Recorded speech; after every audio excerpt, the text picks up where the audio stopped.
रानो चिड़िया के खेत में बड़े बड़े तरबूज लगे हुए थे। चिड़िया के तरबूज तैयार हो गए थे। चिड़िया बेटी, आज एक तरबूज काट कर देखते हैं कि अंदर से लाल हुआ या नहीं।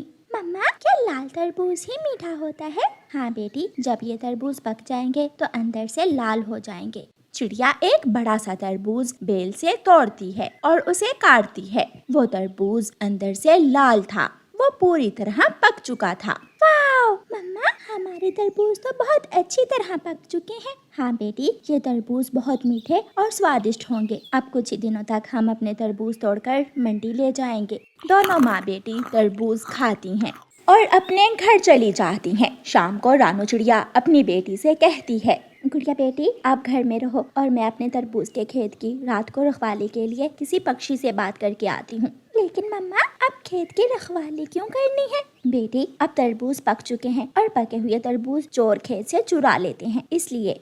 मम्मा चिड़िया अपने घर से निकलती है। थोड़ी दूर मम्मा चिड़िया को गौरी कवि मिल जाती है। चिड़िया चिड़िया, कहाँ जा रही हो? गौरी बहन, मेरे तरबूज पक चुके हैं। मैं सोच रही हूँ कि कुछ दिनों के लिए खेत में कोई रखवाला रख लेती हूँ। कहीं ऐसा ना हो कि कोई चोर मेरे पके हुए तरबूज ही चुरा ले। मेरा कालू पति जी भी इन दिनों फारग ही है। अगर तुम चाहो तो मेरे कालू पति जी को ही तरबूज के खेत की रखवाली के लिए रख लो।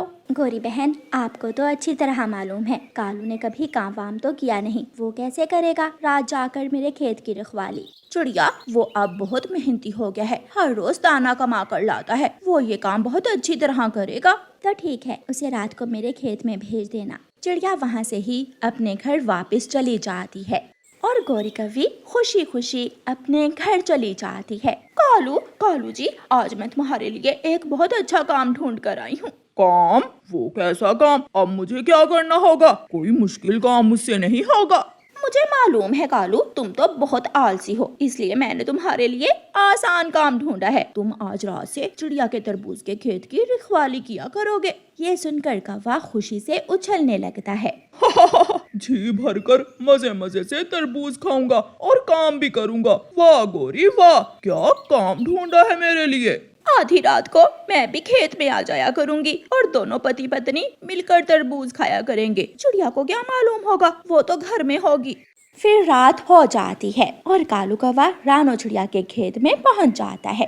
गुड़िया बेटी, मैं एक बार कालू कौवे को खेत में काम समझा कर आती हूँ। मम्मा जल्दी आना, मुझे बहुत नींद आ रही है। मम्मा चिड़िया अपने घर से निकलती है और खेत में जाती है। कालू कौवा पहले ही खेत में आया बैठा था। अब मैं बहुत मेहनती हो गया हूँ, समय पर सारे काम करता हूँ।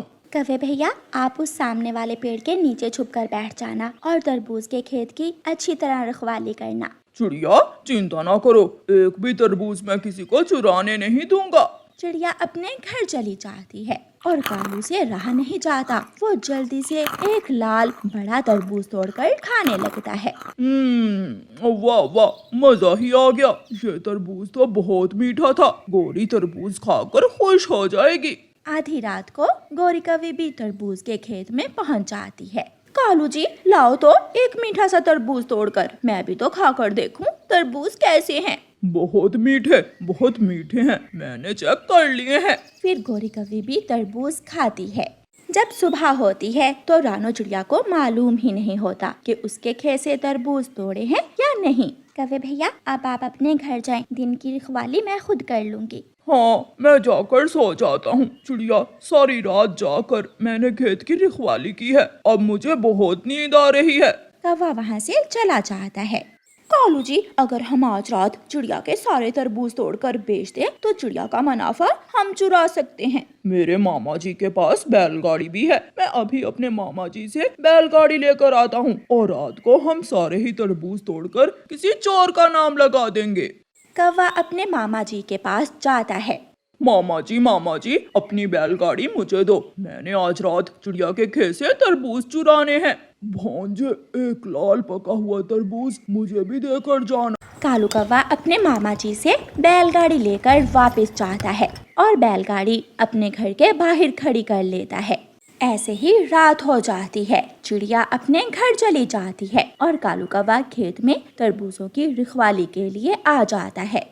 आधी रात को गोरी बैलगाड़ी लेकर चिड़िया के तरबूज के खेत में पहुंच जाती है। कालू जी काम शुरू करो और सुबह होने तक हम सारे तरबूज तोड़ लेंगे। मेहनत की चिड़िया ने और तरबूज हुए हमारे। कौवा और कौवी तरबूज तोड़ तोड़ कर बैलगाड़ी पर लादने लगते हैं। वो सारी रात काम करते हैं और चिड़िया के सारे तरबूज चुरा कर बैलगाड़ी पर लाद लेते हैं। सुबह के वक्त थोड़ा थोड़ा अंधेरा था जब चिड़िया की आंख खुल जाती है और वो अपने खेत में आ जाती है। कौवे अभी बैलगाड़ी खेत से निकाल ही रहे थे कि सामने से रानो चिड़िया आकर उन्हें रोक लेती है। दुष्ट कौवे, मैंने तुम्हें खेत की रखवाली के लिए रखा था और तुम ही मेरे तरबूज चुरा कर ले जा रहे हो।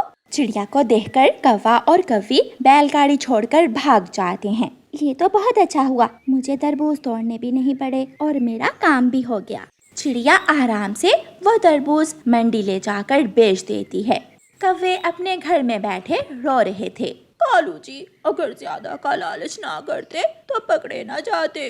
बैलगाड़ी भी गई मामा जी की, अब मैं मामा जी को क्या जवाब दूंगा। उधर चिड़िया अपने घर में बैठी अपना मुनाफा गिन रही थी। मम्मा, इसे कहते हैं ज्यादा का लालच किया और कौवे थोड़े से बिके। फिर वो माँ बेटी हंसने लग जाती हैं। कौवों ने तरबूज तोड़कर हमें बैलगाड़ी पर लाद कर दिए और हमारा काम आसान हो गया। अरे मनहूस, चल निकल जा मेरे घर से। मेरे घर में अब तेरे लिए कोई जगह नहीं है। मेरा क्या दोष है? क्या यही दोष है मेरा कि मैं 7 बेटियों की माँ हूँ? अगर मेरे अंडों से बेटे नहीं निकले तो क्या हुआ? मेरी बेटियाँ ही मेरा सब कुछ हैं। तो ले साथ अपनी इन बेटियों को भी और अभी के अभी निकल जा। कृपया करें, मैंने इस घर में पूरे 2 साल गुजारे हैं, सेवा की है आपकी, ख्याल रखा है इस घर का। मुझे आज की रात इस घर में गुजार लेने दे। मैं रात के इस वक्त अपनी बेटियों को लेकर कहाँ जाऊंगी? भाड़ में जाओ मेरी तरफ से। मगर रानो चिड़िया का पति उसे धक्के देकर अपने घर से निकाल देता है। रानो चिड़िया अपने घोंसले में अपनी 7 बेटियों को बिठाए घने जंगल की तरफ चली जाती है। वो एक बड़े पेड़ की डाल पर अपना घोंसला रखती है। माँ, अब हम कहाँ जा रहे हैं? अपने घर मेरी बेटियों, दूर दूसरे जंगल में हमारा घर है, वहाँ हम बहुत आराम से रह सकती हैं। क्या वहाँ पापा डांटेंगे तो नहीं? नहीं, वहाँ सिर्फ माँ का प्यार होगा और मैं अपनी बेटियों को माँ और बाप दोनों का प्यार दूंगी।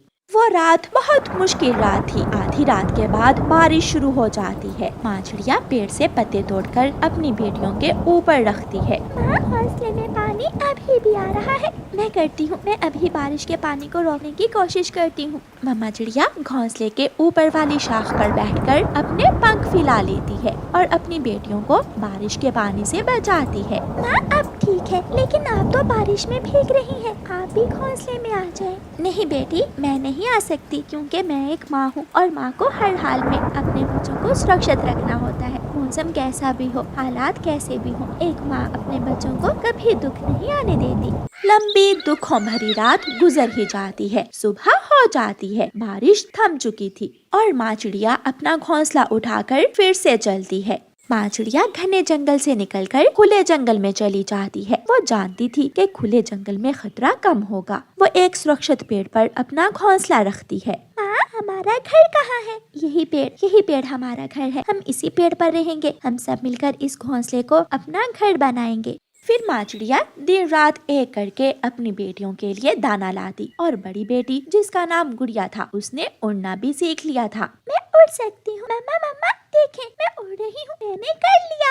छोटी बहनें अपनी बड़ी बहन को उड़ता हुआ देख रही थीं। गुड़िया घोंसले में वापस आ जाती है। अब मेरी गुड़िया ने अपनी दूसरी बहनों को भी उड़ना सिखाना है और मेरी मदद करनी है। हाँ माँ, मैं अपनी बहनों को उड़ना सिखाऊंगी और हर काम में आपकी मदद करूंगी। माँ चिड़िया दाना लेने चली जाती है और गुड़िया अपनी बहनों को उड़ना सिखाने लगती है। पहले घोंसले के किनारे पर लंबी सांस लेनी है और फिर कूद जाना है। गिरने से नहीं डरना क्योंकि हर पक्षी उड़ने से पहले एक बार गिरता जरूर है, लेकिन हमें डर लग रहा है। ठीक है, आज आप मुझे देखें मैं कैसे उड़ती हूँ। मम्मा चिड़िया जंगल में डाल जाती और अपनी बेटियों के लिए मीठा फल, दाना और अनाज इकट्ठा करती। वो सब भूल गई थी। वो भूल गई थी कि उसका कोई घर भी था। वो अपने छोटे से घोंसले को ही अपना महल समझने लगी थी। मैं अपनी बेटियों के लिए दाना ले आई हूँ। मम्मा आज मैंने बहनों को सब बता दिया है कि उड़ते कैसे हैं। कल मेरी बहनें भी उड़ने लगेंगी और हम सब आपकी मदद कर। कई दिन गुजर जाते हैं और माँ चिड़िया की सभी 7 की 7 बेटियों ने उड़ना सीख लिया था। वो सब बहनें एक से बढ़कर एक सुंदर थी। माँ चिड़िया जब अपनी बेटियों को देखती तो उसे जिंदगी के सारे दुख भूल जाते थे। एक दिन गुड़िया उड़ती हुई दूसरे जंगल जाती है और वहाँ एक बांसों का घर बना हुआ देखती है। हम 7 बहनें अगर मिलकर ऐसा घर बनाना चाहे तो कोई मुश्किल नहीं है। गुड़िया वापस जाती है और अपनी बहनों को अपनी योजना बताती है। वो सब एक साथ कहती हैं, हम घर बनाएंगे, हम घर बनाएंगे, हम घर बनाएंगे। वो सब मिलकर काम शुरू करती हैं। गुड़िया बांसों के जंगल में जाती है और बांस काटती है। उसकी दूसरी बहनें बांस इकट्ठे करती हैं। वो अपनी माँ को बहुत बड़ा सरप्राइज देने वाली थी। आज का काम हो गया, बाकी का काम हम कल करेंगे। अब हम घोंसले में वापस चली जाती हैं। माँ चिड़िया जब दाना लेकर वापस आती है तो उसकी सारी बेटियां घोंसले में बैठी हुई थी। अब मैं सिखाऊंगी अपनी बेटियों को दाना कैसे मिलता है। मम्मा चिंता ना करें, अब कुछ ही दिन है जब आप आराम करेंगी और दाना हम लाया करेंगी। दूसरे दिन जब मम्मा चिड़िया दाना लेने जाती है तो उसकी बेटियां बांस लाती हैं और गुड़िया बांसों से घर बनाने का काम शुरू करती है। जब मम्मा चिड़िया शाम को वापस आती है तो अपने पेड़ पर एक बांसों का मजबूत घर देखकर हैरान हो जाती है। ये घर किसका है? पीछे से उसकी 7 बेटियां बोलती हैं, ये घर हमारा है, ये घर हमने बनाया है। माँ चिड़िया बहुत खुश होती है। मुझे गर्व है अपनी बेटियों पर जिन्होंने मेरा साथ दिया और मेरी सारी मुश्किलों को आसान कर दिया।